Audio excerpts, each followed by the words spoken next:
Bonjour à tous, on se retrouve pour un nouvel événement. Aujourd'hui, le The Saint-Cloud se dispute à Vincennes sur un parcours de 2100 mètres, départ autostart. On a affaire à des 6 à 11 ans dans cette course qui n'ont pas gagné 301 000 euros.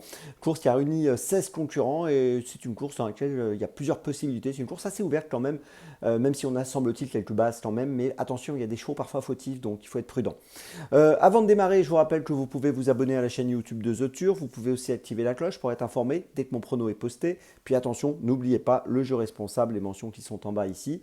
Et puis, bien sûr, je vais vous donner mon choix en 6 pour ce The Saint-Cloud et tous les paris associés, jeux simples, jumelés, trio, etc. Mais je voulais aussi vous rappeler que le dernier défi est en ligne. Le dernier défi, vous le savez, pour parrainer la future track de Tony Parker, il est en ligne jusqu'au 20 mai. Donc dépêchez-vous, c'est lundi. Il faut relever ce dernier défi avant lundi pour avoir la chance d'être parrain ou marraine de la future track de Tony Parker qui est entraîné par Christopher Head. Donc bonne chance à tous, à vous de jouer. Allez sur theturf.fr, onglet promotion, pour tout savoir de ce défi. Écoutez, je commence tout de suite avec Hibicusman que je place en tête pour mon prono. Hibicusman qui vient de finir 9e à Caen. Bon, la performance n'est pas top, mais ce jour-là, ça ne s'est pas très bien passé. Il a pris un mauvais départ dans ce prix Georges Dreux et il s'est retrouvé un peu en difficulté. Il était très joué ce jour-là, logiquement d'ailleurs. Auparavant, il a été disqualifié à Vincennes au mois de mai, mais sinon, si on remonte encore auparavant, il a fini deuxième de la deuxième étape du Grand National du 3 à Marseille-Borelli cette année.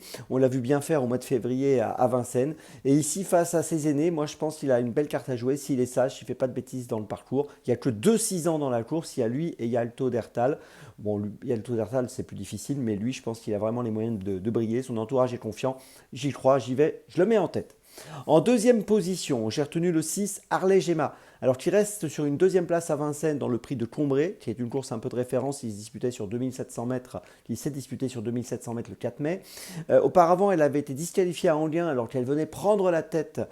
C'était le 20 avril, elle aurait probablement gagné, mais elle a fait la faute. Sur ces 10 dernières courses, elle a fini 6 fois ou à la première place ou à la deuxième place, mais elle a été aussi 3 fois disqualifiée. Donc vous voyez que c'est quand même un cas un peu particulier. Donc si elle est sage, je pense qu'elle va être sur le podium. En troisième position, j'ai placé le 7 Eradames. Alors c'est un cheval qu'on connaît bien. Si on prend lui aussi l'ensemble de ses performances, il est globalement assez régulier. Il vient de faire 4e du prix de Combré, 3e à Agen au début du mois d'avril. Il a largement les moyens de disputer les premières places. En quatrième position, j'ai placé le 9 Hubble du Vivier. C'est un bon cheval qui vient d'être disqualifié à Caen le 11 mai. Donc là aussi, il faudra qu'il soit sage. C'était dans le prix Georges Dreux, course dans laquelle Ibi Gusman avait fini 9e. On l'a vu gagner à Laval au mois de mars. Sur ses 10 dernières courses, il a fini 7 fois dans les 4. Il vaut mieux le garder avec nous. En cinquième position, j'ai retenu le 3 Favori de Liton. Alors c'est un cheval qui est maintenant âgé de 9 ans. Il a fini 5e du prix de Combré, cette fameuse course de référence du 4 mai dernier. On peut noter qu'il avait couru également la course du 20 avril à Anguin. Vous savez, la course dans laquelle Harley Gemma avait fait la faute. Il avait été plutôt gêné, il avait fini 10e. Voilà, il trouve un bon engagement dans cette course avec 292 830 euros pour une qualif à 301 000. Il va essayer d'en profiter pour prendre une 3, 4, 5e place. Et puis en 6e position, j'ai placé le 10, Bahia del Circeo, qui partira en seconde ligne derrière la voiture. Vous avez vu que jusqu'à maintenant, j'avais retenu que des chevaux de la première ligne. Bahia del Circeo qui vient d'être disqualifié à Vichy. Auparavant, il avait couru à Anguin le prix de la Porte d'Auteuil, donc cette fameuse course dans laquelle Harley Gemma avait fait la faute. Et elle aussi, elle avait été malheureuse, elle avait été un peu gênée dans la phase finale comme favori de Liton, elle n'avait pas pu s'exprimer. Donc c'est une concurrente qui est jugée sur sa victoire du mois d'avril à Vincennes sur ce parcours des 2100, a les moyens de jouer un bon rôle, donc méfiance avec elle. Je vous résume mon choix donc pour ce The Saint-Cloud. Vous l'avez vu, il y a quand même quelques profils un peu instables avec des chevaux qui peuvent être fautifs. En tête, le 4, Hibicusman. Ensuite, le 6, le 7, le 9, le 3 et le 10.